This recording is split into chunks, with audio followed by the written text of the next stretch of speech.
Sumabak sa Division Schools press conference ang mga mahuhusay na student broadcasters mula sa iba't ibang paaralan sa lungsod ng Parañaque. Buong tapang at dedikasyon ang ipinamalas ng bawat team mula sa iba't ibang paaralan dito sa Parañaque. Mula elementary hanggang high school, ipinakita nila ang kanilang husay sa pagsusulat ng script, pagbabalita at paggawa ng makabuluhang broadcasting. Isang mapagpalang umaga, Masvillians. Narito tayo sa Roberto National High School kung saan kasalukuyang sinasagawa ang DSPC. Kasama rin rito ang ating mga campus journalists na muli magpapakitang gilas sa larangan ng journalism.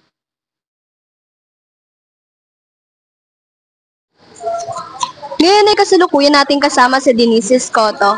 Para sa iyo, ano yung pakiramdam mo na lalaban ka, dala-dala yung pangalan ng Masville National High School? Ayun nga, dahil dala-dala namin ang school namin na Masville National High School, nakaka-proud dahil kami yung mag-representa sa DSPC, and at the same time, kinakabahan dahil ayun nga, magagaling din yung magaging kalaban namin. Pero naniniwala naman ako sa team namin dahil may teamwork kami at medyo mahaba na rin yung naging ensayo namin. Yun lang.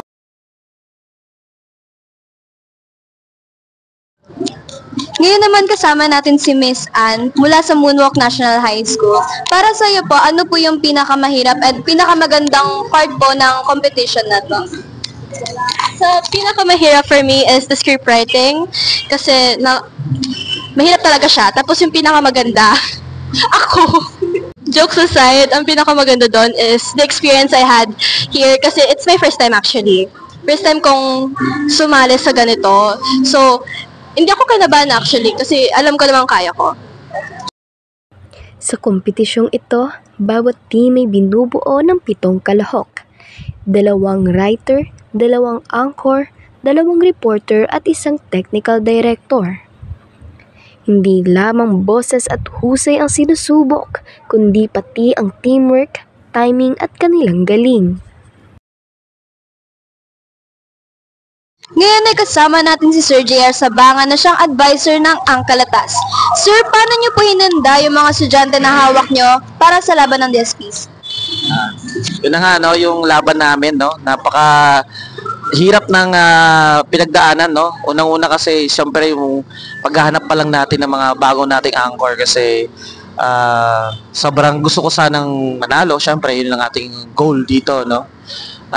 Unang-unang preparation namin talaga is writing. Writing talaga kasi yun ang pinakamagandang dapat na gawa talaga.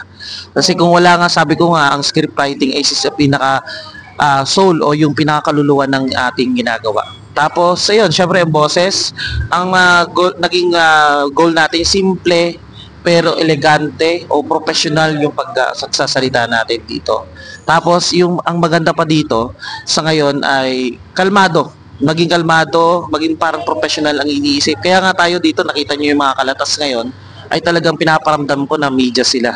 No, kayo, nakita nyo naman na ramdam nyo kasi nga gusto kong maipakita sa lahat na ang kalatas ay isang simula ng pagiging professional. At ganoon rin siyempre sa broadcasting. At umaasa kami na sana'y manalo.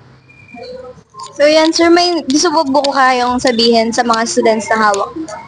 Yan, no, syempre sa mga gusto kong sumali sa kalatas at yung mga kakalatas natin, no, itong broadcasting o yung journalism is itong daan, hindi lamang para sa yung pag-aaral, kundi ito yung magiging lakas ng loob ninyo kung ano man yung gusto nyo sa buhay ninyo. At kung gusto nyo maging broadcaster, okay yun, promise, maganda rin ang magiging broadcaster.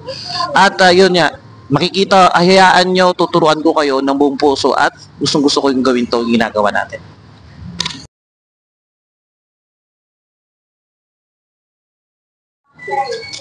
Ngayon naman kasama natin si Ma'am Danica na advisor ng Masvillian League. Ma'am, para sa iyo po, ano po yung preparation na ginawa niyo po sa mga students niyo and paano niyo po sila mapagmamalaki?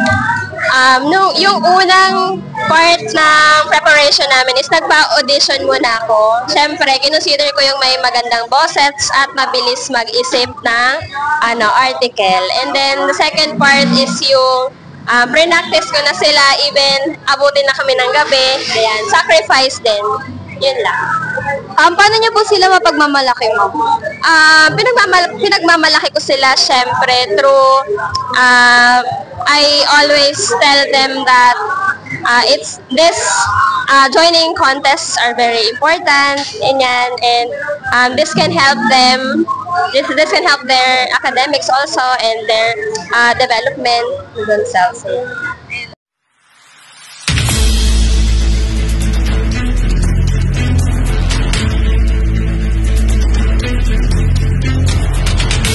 Para sa mga iba pang kaganapan, manatiling nakaantabay. Ako si Laika Mamarin para sa Balitang Kalata.